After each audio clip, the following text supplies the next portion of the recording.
Dá para ter uma noção, dá para responder a pergunta se a distância entre os dois diminuiu ou aumentou da final do Campeonato Estadual para cá? Mas se você chegar e perguntar assim, qual é o time entre esses dois que as ideias do treinador estão sedimentadas? O jogo sob controle do Fluminense e o Flamengo reagindo mais, tentando neutralizar o Fluminense, o jeito de jogar do Fluminense. Boa questão.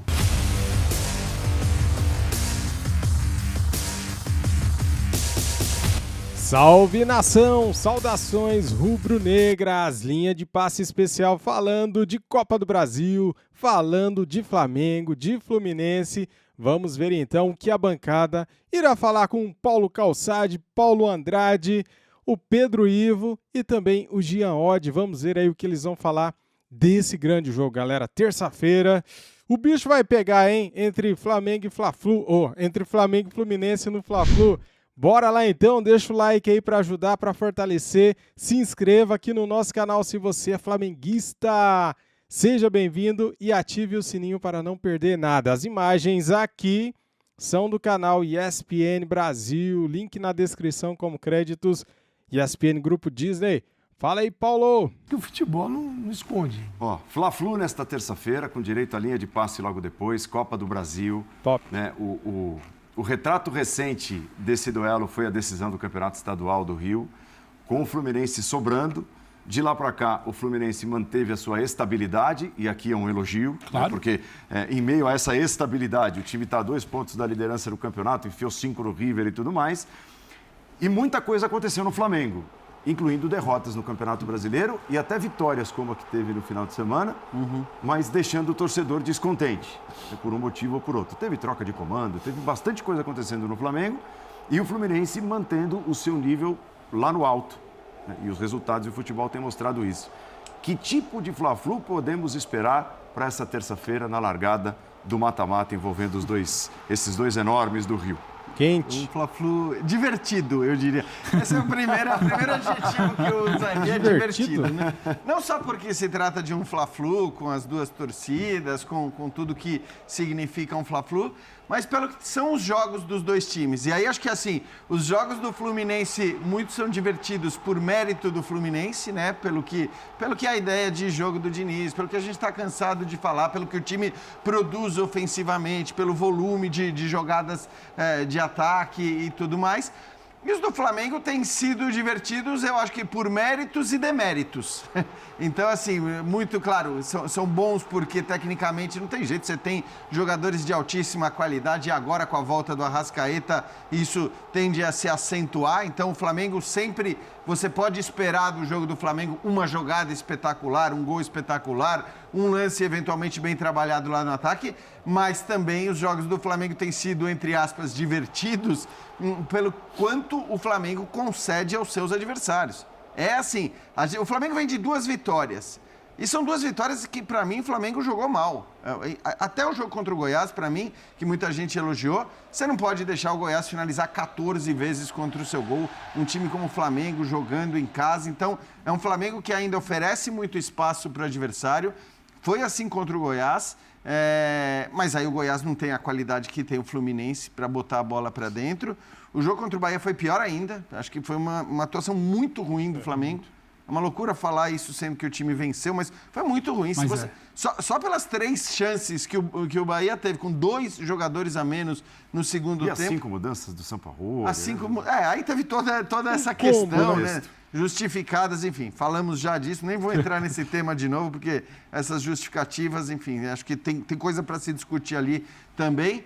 Mas, de qualquer maneira, sim, eu acho que é um jogo é um confronto que eu imagino que vai ser um confronto emocionante demais, divertidíssimo. Acho que dificilmente a gente vai ter 2 0-0 em soço ali, no caso do Flamengo, pela qualidade do time individualmente, pela qualidade dos jogadores e pelo espaço que concede. E no caso do Fluminense, pela bola que o Fluminense tem jogado desde o ano passado. Dá para ter uma noção, dá para responder a pergunta se a distância entre os dois diminuiu ou aumentou da final do Campeonato Estadual para cá? Para mim aumentou. Para mim aumentou porque o Fluminense que chega para o segundo jogo da final, era um Fluminense, querendo ou não, sob desconfiança. Que ele tinha, em tese, um futebol melhor para o primeiro jogo da final, mas na hora do vamos ver, o time do Diniz não conseguiu ser superior e faz o derrotado. O Fluminense que chega para aquele domingo ali é um Fluminense sob desconfiança. Eu acho que aumenta, porque quando você carimba como foi, podem falar o que quiser do estadual, mas pro Diniz e para esse grupo do Fluminense, esse título é muito importante. Você carimba como foi, pelo clássico em si. A vitória que você tem sobre o River Plate é uma vitória histórica. É uma vitória histórica sobre o River Plate. A sequência de jogos, você pode falar, tirar o do Cuiabá, mas venceu. Ainda que não tenha sido brilhante, venceu. Constrói um 2-0. O Cuiabá teve momentos melhores na partida, mas venceu. Então, assim, esse Fluminense é um Fluminense em ascensão. O Flamengo não trouxe nada de novo que te vire e fale, o Flamengo, mas ele está começando a se estabilizar. Há uma semana atrás, vocês sentavam aqui para debater, a gente durante a programação, o Flamengo e o São Paulo não vencia no Campeonato Brasileiro. Ele vence o Goiás, ele vence o Bahia e a torcida está absolutamente insatisfeita protestando no desembarque do jogo de Salvador. Então, assim, nem só de vitórias, sabe, essa torcida está enchendo barriga, porque ela sabe que essa distância aumentou. E ela se preocupa porque ela tem um Fla-Flu pela frente, que no sorteio da Copa do Brasil, todo mundo queria fugir de Fluminense e Palmeiras. Ninguém queria pegar um Fluminense e um Palmeiras. Então, isso já dá o tom do que é esse Fla-Flu. Você precisava evoluir com o Sampaoli. Aí tem a ansiedade da torcida, que o Sampaoli chegou, eu não queria mais o Vitor Pereira, então alguém vai me elevar de patamar. Não eleva. A ganha do Goiás. Nunca o goleiro do Flamengo fez tanta defesa no ano igual o Matheus Cunha contra o Goiás. Mas ganha contra o Bahia. 2 a menos, tomando sufoco no final. O Flamengo tinha 2 jogadores a mais em campo, o Bahia com 2 a menos, impondo muita dificuldade ao time do Flamengo, que é uma zona, sem bola. Aí você olha e fala, e tem o Fluminense na terça-feira. Olha o que os caras estão fazendo, o que eu não estou fazendo, eu não consigo fazer desde o estadual. Então a distância aumenta. Isso não quer dizer que o Fluminense vai passar, que vai ser 3-0 amanhã. Tá aí o exemplo do jogo de ida. Mas hoje você olha para o Fluminense, olha para o Flamengo, você sabe quem joga a bola e quem tem dificuldade para marcar. E depende ali de uma Arrascaeta que vai receber num curto espaço dentro da área, ou de uma bola que vai pingar, ou de uma recuperação do Pedro para o jogo da volta, para a bola aparecer e ele colocar para dentro. Porque o que diz o campo do estadual para cá, eu vejo uma distância até maior. A gente vê um norte no trabalho do Sampaoli, evoluindo ali passo a passo. Luneta. Precisando de quê? Luneta. Porque assim, essa é a diferença. Mas é outro cara que não treina, chegou para começar do zero mas também. Se você chegar e perguntar assim, qual é o time entre esses dois que as ideias do treinador estão sedimentadas? Só existe um. Até porque o Flamengo está tentando, eu vejo. Mas esta avaliação prévia, a outra é o jogo. Que é clássico, é gigante, o jogador corre o dobro. É um gol no início que a torcida vem. Então, assim, tem tudo um cartão. Isso. Tem tudo isso, mas eu vejo, a única coisa que talvez deva preocupar o torcedor do Fluminense é a questão física. Você olha para algumas oscilações e é do ponto de vista físico, mas é um time Os desfalques importantes também, né? E é um time que você sabe como vai jogar. Como ele joga, como ele se apresenta, o que ele faz, como ele gosta de envolver o adversário. E a outra é o Sampaoli, olhando para trás, antes do trabalho dele, e pensando também a partir do trabalho dele de como enfrentar o Fluminense. E o Sampaoli tem feito críticas à equipe.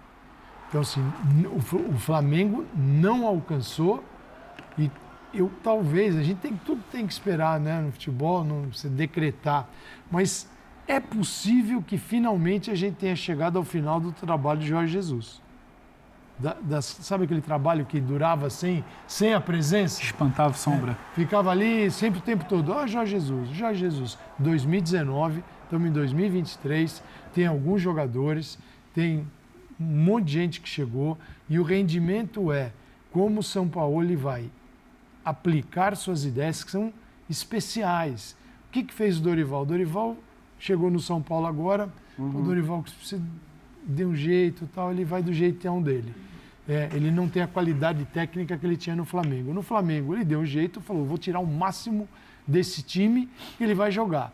No São Paulo, se ele disser, vou tirar o máximo é bem pouco, não é muita coisa. Mas ele conseguiu. E no Flamengo, ele fez isso. Mas chegou a hora que a diretoria do Flamengo sabe que contratou o Paulo Souza para fazer isso, contratou o Vitor Pereira para fazer isso, e agora contratou o Sampaoli. São 3 treinadores contratados para revolucionar. Com assinaturas bem claras, diferente do Dorival, exatamente. E eles foram, e 2 já foram dispensados. Então, a ideia é a seguinte, se você acredita que basta colocar um treinador, uma grife, e esta grife fará seu time jogar futebol em 2 semanas, vai cair mais um. Em 3, vai cair mais um. Em 1 mês, vai cair mais um treinador. Aí daqui a pouco tem que chamar o Dorival outra vez. Então é uma transição que o Flamengo vai ter que passar. Talvez dolorida, muito mais do que ele gostaria, mas está ocorrendo uma transição. E o São Paulo, ele é do tipo que não está nem aí, né, cara? Se vão gostar, se não vão, né? Tem gente, não tem? Está esperando um bom dia, não é verdade? Até hoje, imagina se ele está preocupado com outros aspectos. Não, é assim que funciona. É possível a gente imaginar, por tudo o que foi dito aqui, por todos os ingredientes, até o jogo sob controle do Fluminense? E o Flamengo reagindo mais, tentando neutralizar o Fluminense, o jeito de jogar do Fluminense? Boa questão. Então, eu acho que é possível porque o Fluminense tem mais capacidade de fazer. Não porque essa seja a intenção do Fluminense e não seja a intenção do Flamengo.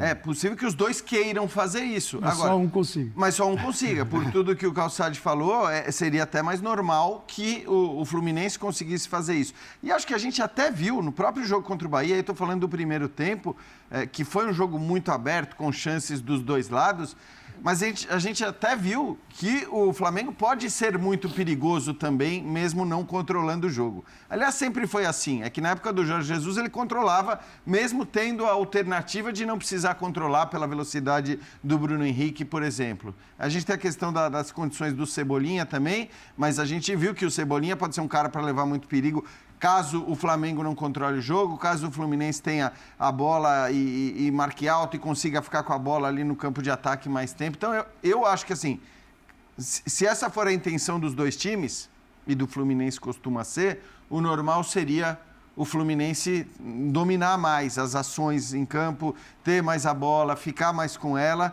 o que não significa que o Flamengo não possa ser perigoso, porque aí que tá, o Flamengo, cara, eu acho que muito desses...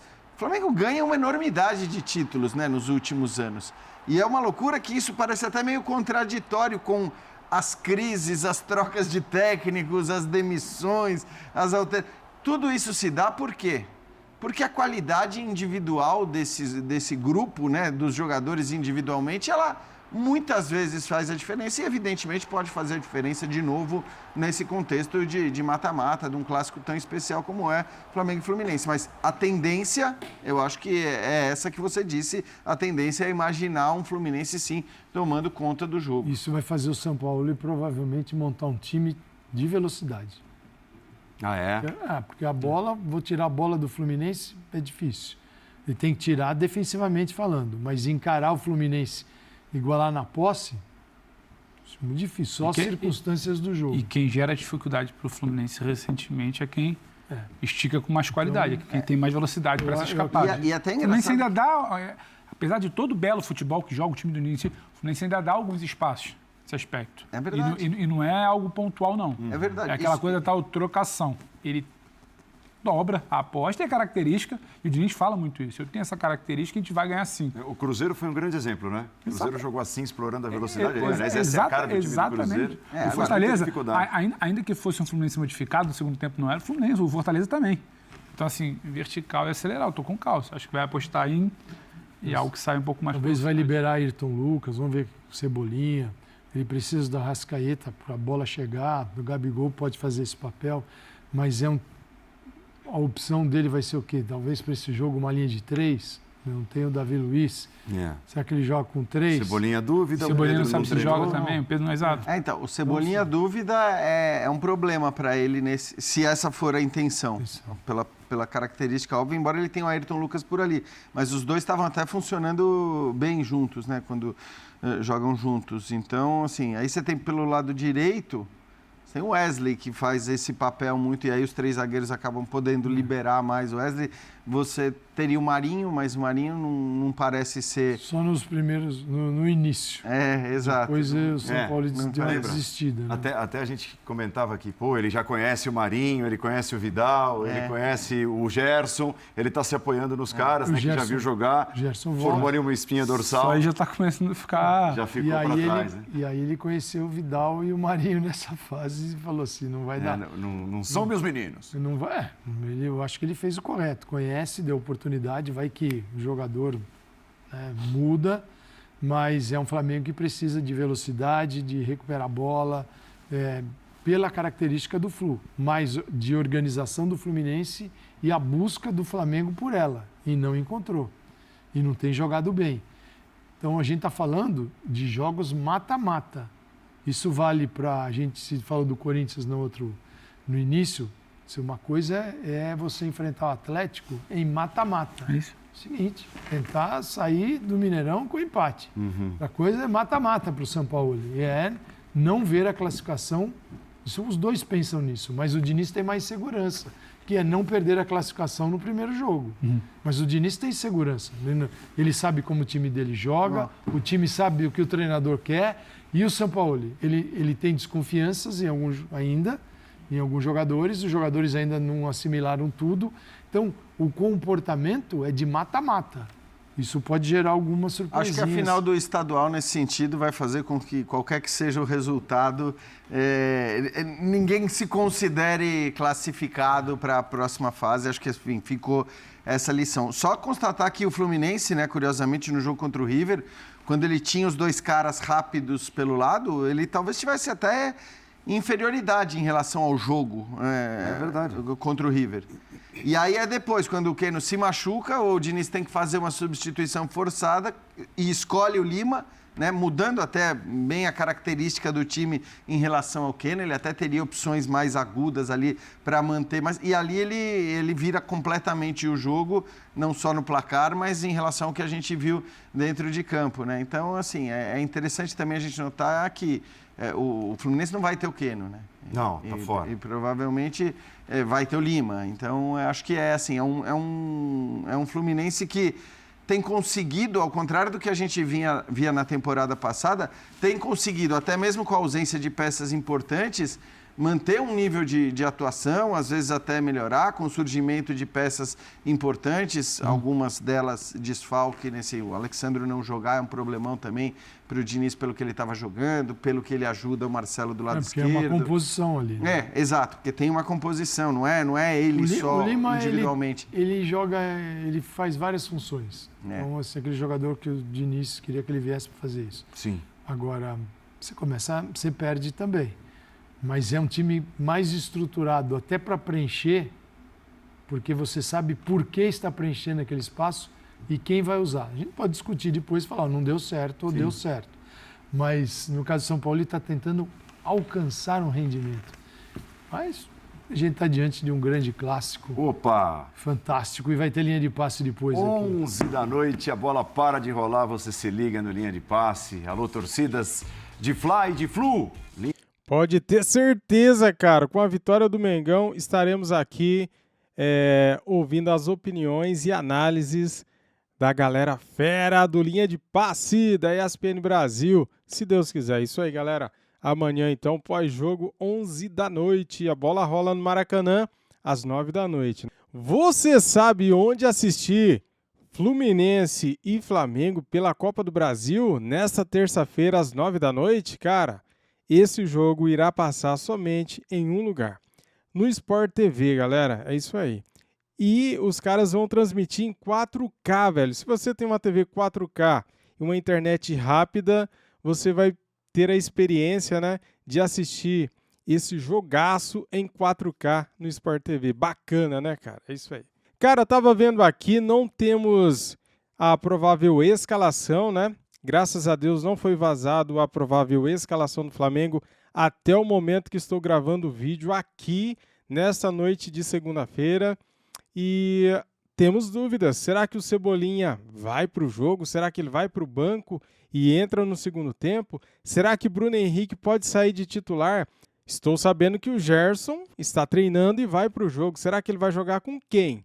Com o Thiago Maia? Com o Vidal? Com o Eric Pulgar? Com quem, galera? Cara, seria bacana ver o Gerson jogando com o Eric Pulgar. O que você acha? Comente aqui. Arrascaeta deve ir para o jogo também. Everton Ribeiro, que não enfrentou o Bahia, também está descansado, deve ir para o jogo. Agora, como que ele vai montar esse time, né? Ayrton Lucas é insubstituível, tem que ir para o jogo. Será que ele vai com 3 zagueiros? Será que ele vai com Wesley pela lateral direita? Ou ele vai improvisar um zagueiro na lateral direita, Fabrício Bruno? Cara, são essas as dúvidas que a gente tem. E goleiro, será que ele vai com Matheus Cunha ou vai continuar insistindo no Santos? Deus me livre, hein?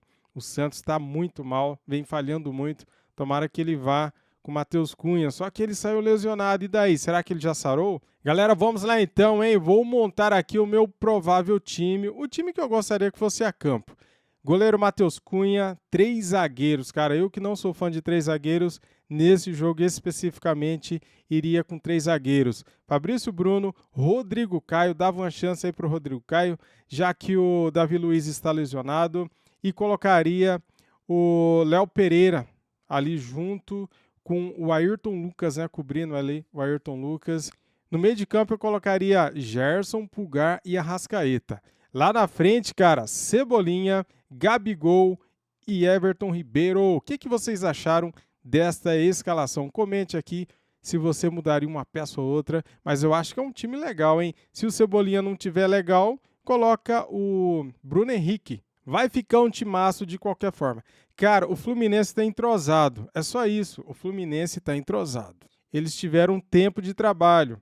O Fernando Diniz está lá há 1 ano. Então, é normal que eles estejam entrosados, estejam jogando bem. Esse time deles com o Fernando Diniz encaixou, cara. Por que o Flamengo não pode encaixar com o Sampaoli? Ah, porque tem pouco tempo. É verdade, tem menos de 1 mês que o Sampaoli está no Flamengo, né? Então, vai levar um certo tempo. Mas na raça, na garra, na vontade, dá para vencer sim o Fluminense. Ou então, cara, empata os 2 jogos, leva para os pênaltis, passa nos pênaltis. Por que não? É vergonhoso passar nos pênaltis? Lógico que não. Se eu tivesse que assinar aqui uma cláusula, um documento, você aceita que o Flamengo seja classificado nos pênaltis? Eu assinaria agora, na hora, cara. É isso aí. Valeu, galera. Tamo juntos. Isso aqui é Flamengo. Tendo mais notícias do Mengão, eu trago aqui pra vocês. Saudações rubro-negras. Fui!